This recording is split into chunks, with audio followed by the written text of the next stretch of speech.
बघा, नक्कीच एनडीएचे उमेदवार सी.पी. राधाकृष्णन जे महाराष्ट्राचे राज्यपाल आहेत ते उपराष्ट्रपती पदाच्या निवडणुकीमध्ये विजयी झाले. त्याबद्दल आम्ही त्यांचं अभिनंदन करतो. आमचे उमेदवार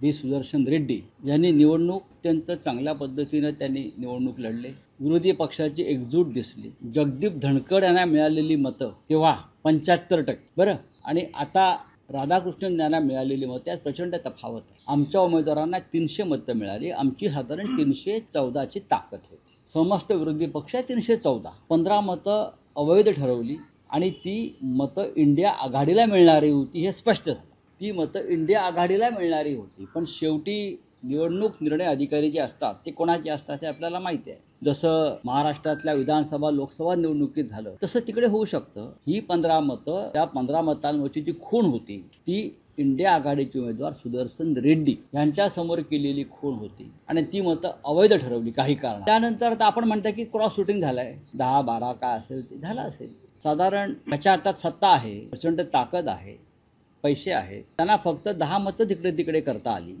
आणि ही 10 मतं कोणती असावीत त्याचा साधारण आम्हाला अंदाज पहिल्यापासून होता. आम्ही नाराज नाही, आम्ही निराश नाही, आम्ही लढलो आणि 300च्या आकडावरती आम्ही थांबलो. हा आकडा लहान नाही. संसदेत 300 हा विरोधी पक्षाचा आकडा एकत्रित हा लहान नाही, हा सुद्धा आकडा मोठा आहे. आणि त्यांना मिळालेली मतं जी आहेत 452-457, त्यांना एरवी मिळणारी अनेक मतं आहेत. बिजू जनता दलाची आहेत, अकाली दलाची आहेत, KCR पक्षाची आहेत. लोक तटस्थ राहिले. त्याच दहशतीमुळे आणि भीतीमुळे ज्यांनी आम्हाला या वेळेला मतदान करण्याचा विचार केला होता या सगळ्यांनी. पण शेवटी म्हटलं ना, भय, दहशत, सत्तेचा गैरवापर या गोष्टी झाल्या तरी निवडणूक उत्तम झाली. आता नवीन उपराष्ट्रपतींवरती जबाबदारी आम्ही देणार आहोत, म्हणजे पूर्व राष्ट्रपती धनखड यांचा शोध घेण्याची. राज्यसभा सुरू झाल्यावरती आम्ही हा मुद्दा उपस्थित करू की नवीन राज्यपालांच्या अधिकारामध्ये एखादी SIT स्थापन करता येईल का.